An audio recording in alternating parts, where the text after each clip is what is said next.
नमस्कार दोस्तों, Hindi chess base India channel पे मैं निखिलेश जैन आप सभी का हार्दिक अभिनंदन करता हूं। दोस्तों, आज फिर मैं आया हूं ट्रैप की सीरीज़ को कंटिन्यू करते हुए। हमारा ये चौथा वीडियो है और आज मैं आपको बताने जा रहा हूं जाको पियानो ओपनिंग के अंदर दो बहुत ही आप कह सकते हो कि महत्वपूर्ण ट्रैप जिनको जानना ज़रूरी है। क्यों जानना ज़रूरी है? ताकि आप इन ट्रैप में फंसे नहीं।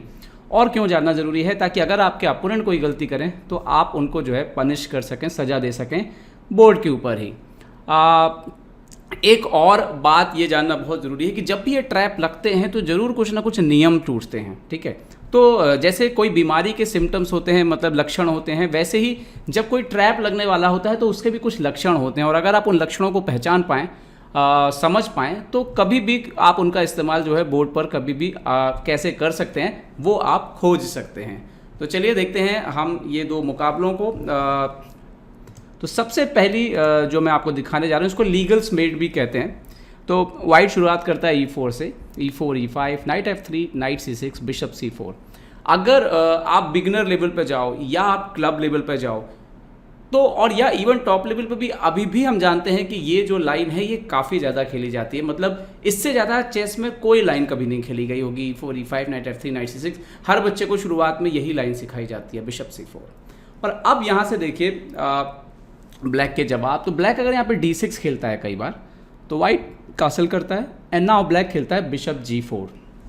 अब हम हमेशा से जानते हैं कि ये जो पिन होता है हमेशा जो है इसको इस तरह से नाइट E4 जाके अपन फ़ायदा लेना चाहते हैं, पॉन डबल करना चाहते हैं और एडवांटेज लेना चाहते हैं। ओके, अब यहाँ पर नेचुरली एक्सपेक्टेशन क्या, मतलब सॉरी, आप उम्मीद क्या कर सकते हैं? यहाँ पर H3 करेगा वाइट, ठीक है, या वाइट यहाँ पर D3 करेगा और बिशप को निकालने की कोशिश करेगा।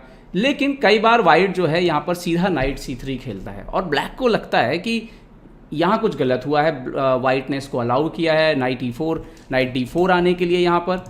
अच्छा, इसमें आप बहुत ही सिंपल तरीके से देखिए तो वाइट ने अभी तक ओपनिंग का कोई रूल नहीं तोड़ा है। वाइट ने अपने दोनों नाइट निकाले हैं, अपना बिशप निकाला है, सेंटर पर एक पॉन प्लेस किया है, कैसल किया है। तो कुल मिला के आप देख सकते हो कि वाइट ने रूल सभी फॉलो किए हैं। ब्लैक ने भी अभी तक कोई रूल नहीं तोड़ा है। ब्लैक ने अपना बिशप निकाला है, नाइट निकाला है, दो पॉन चले हैं और ब्लैक एक्चुअली में यहाँ पर कंटिन्यू चुपचाप कर सकता है, जैसे नाइट F6, और कोई प्रॉब्लम नहीं है, गेम चलता जाएगा। जो स्लाइट एडवांटेज वाइट को है वो रहेगा। लेकिन अगर ब्लैक लालच में आता है और ओपनिंग का रूल तोड़ता है, रूल क्या है ओपनिंग का? एक ही मोहरे को बार बार आप ना चलें। तो यहाँ पर आप ओपनिंग का रूल तोड़ रहे हैं। तो जैसे ही ओपनिंग का रूल टूटता है और आप देखो कि यहाँ पर आप वाइट का सिचुएशन कंपेयर कर लो ब्लैक का सिचुएशन, तो अधिकतर जो मोहरे हैं आपके अभी स्टार्टिंग स्क्वायर पे रखे हुए हैं, ठीक है, मतलब शुरुआती खाने पे रखे हुए हैं, जबकि सिर्फ दो मोहरे हैं जो कि आगे आए हैं। जबकि उसकी तुलना अगर हम करें वाइट से तो वाइट के तीन मोहरे बोर्ड पर जो है अच्छे से प्लेस हैं, कासल हो चुकी है। तो ये साफ इंडिकेशन देता है कि काले ने जो है ओपनिंग के नियम तोड़ दिए। तो यहाँ पर जो चाल आती है वाइट की तरफ से वो है नाइट इंटू E5।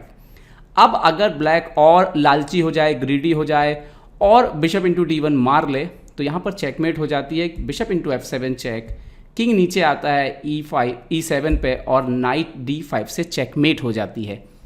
तो ये चेकमेट होने के पीछे कारण क्या है? ब्लैक का लालच। तो अगर यहाँ पर अगर मान लीजिए कि ये पोजीशन पे अगर हम और थोड़ा पीछे चले जाएं और D इंटू E5 मार दे कोई, मतलब ना मारे हमारे क्वीन को, तो भी queen into G4, night into C2, रुक B1, नाइट F6 यहाँ पे आ जाए तो क्वीन G3, ये पोजीशन जो है ये वाइट के लिए भी विनिंग पोजीशन ही है। क्योंकि यहाँ पे अभी आपको अपना नाइट भी बाहर निकालना है, आपका E5 का पॉन भी ख़राब है। अगर आप डिफेंड करने जाते हैं जैसे समथिंग लाइक क्वीन E7 तो D3, अगर आप वापस लेना चाहें अपने नाइट को तो F4, ये पोजीशन भी ख़राब ही है। लेकिन हाँ, मेट नहीं होगी इसमें अगर D इंटू E5 मार दिया जाएगा तो कुल मिला के ये वो पहला गेम जो बहुत ज़्यादा फेमस है, इसको लीगल्स मेट भी कहा जाता है। और इस ट्रैप में ना फंसें तो उसके लिए आपको सजेशन क्या है? अगर इस तरह की पोजीशन आती है और आप ब्लैक से खेलते हैं तो चुपचाप जो है अपना डेवलपमेंट जारी रखें, इसके बजाय कि आप अननेसेसरली एक ही मोहरे को दूसरी बार चलते हुए आक्रमण करें। तो अब देखते हैं दूसरा जाको पियानो का एक और ट्रैप जिसमें कि फंस सकते हैं लोग और उससे आपको कैसे बचना है। तो एक बार फिर से शुरुआत E4 E5, night F3, night C6, bishop C4। तो पिछली बार हमने देखा था कि बिशप G4 आया, उसके बाद नाइट D4 वगैरह आया था।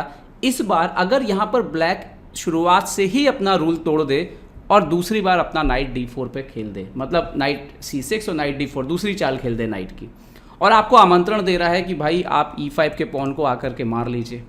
तो यहाँ पर दो बातें, अगर आप नियम तोड़ेंगे तो अब आप ट्रैप में फंस सकते हैं। नाइट D4 कोई ट्रैप नहीं है, इससे आप बिल्कुल आसानी से बच सकते हैं। कैसे? डेवलपमेंट करते हुए, या तो कासल कर लें या C3 करके नाइट को फोर्स करें कि पीछे जाओ या एक्सचेंज करो। दोनों सिचुएशन में वाइट को क्लियर एडवांटेज है।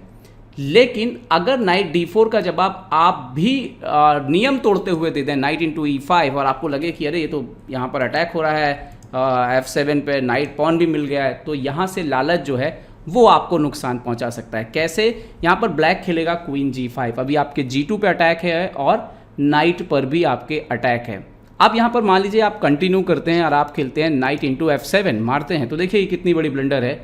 क्वीन G2, तो अभी आपने दो नियम तोड़ दिए। नाइट को आपने कितने बार चल दिया? 3 बार चल दिया, तो उसका सजा किसको मिलेगा? आपको मिलेगा। क्वीन इंटू G2, रुक F1, क्वीन इंटू E4, और आप यहाँ पे क्वीन तो E2 पे चलेंगे नहीं, तो क्वीन सीधा मर जाएगा। और अगर आप यहाँ पर बिशप E2 खेलते हैं तो नाइट F3 चेकमेट हो सकती है, 7वें नंबर के मुंह पे चेकमेट हो सकती है। तो कैसे सावधान रहना है इससे, कैसे बचना है इससे? तो यहाँ पर डेफिनेटली यहाँ पर एक और ऑप्शन भी है जो वाइट के लिए सबसे अच्छा है, वो है बिशप इंटू F7 चेक देना, किंग E7, तो कासल कर लेना। और ये सिर्फ एक ओनली तरीका है जिससे खेला जा सकता है। आपको नाइट देना पड़ेगा, बट बिशप B3 वापस आएगा, बिशप C4, और उसके बाद जैसे B5, BD5, ये लाइन है थोड़ा, C3, bishop into G8, finally रुक G8, और उसके बाद C3, night E6, F4, D4, तो आपको यहाँ पर आक्रमण जो है वो मिलता है। ये पोजीशन लूजिंग नहीं है ब्लैक के लिए, क्योंकि वो पीस उसने लिया है, लेकिन हाँ कंपनसेशन वाइट को बहुत रहेगा यहाँ पर। तो वाइट, ये एक तरीका है कि कम से कम फाइट किया जा सकता है, इंटरेस्टिंग कह सकते हो आप इसको। तो यहाँ पर अगर हम बात करें तो सबसे बड़ी गलती है नाइट इंटू E5 को मारना। इसको ना मारा जाए, नियम ना तोड़ा जाए, तो आप इस ट्रैप से भी जो है आसानी से बच सकते हैं। तो दोस्तों ये जो दोनों ट्रैप हैं ये आपको ये सिखाते हैं कि कैसे आप ओपनिंग के नियमों का पालन कीजिए।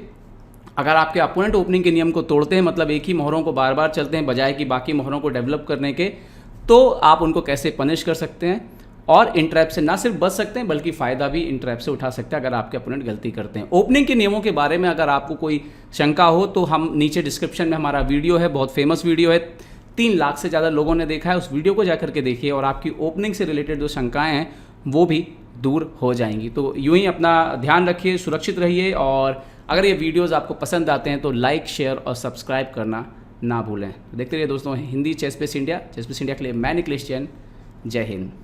तो उम्मीद है आपको हमारे वीडियो पसंद आए होंगे। अपने सुझाव हमें जरूर दें और याद रखें शतरंज की हर छोटी बड़ी खबर के लिए जुड़े रहें चेस बेस इंडिया चैनल से। जी हाँ, चाहे वो खिलाड़ियों के इंटरव्यू या फिर वो खेल का विश्लेषण, चेस बेस इंडिया हमेशा आपके लिए खबरें लाएगा सबसे तेज सबसे जल्दी। सब्सक्राइब करें Hindi chess base India channel को। अगर आप यूट्यूब पर देख रहे हैं तो सब्सक्राइब करें और साथ ही साथ बेल आइकॉन दबाना ना भूलें दोस्तों, क्योंकि इसी से मिलेंगे आपको सारे नोटिफिकेशन। फेसबुक पर देख रहे हैं तो जरूर लाइक और शेयर करना ना भूलें।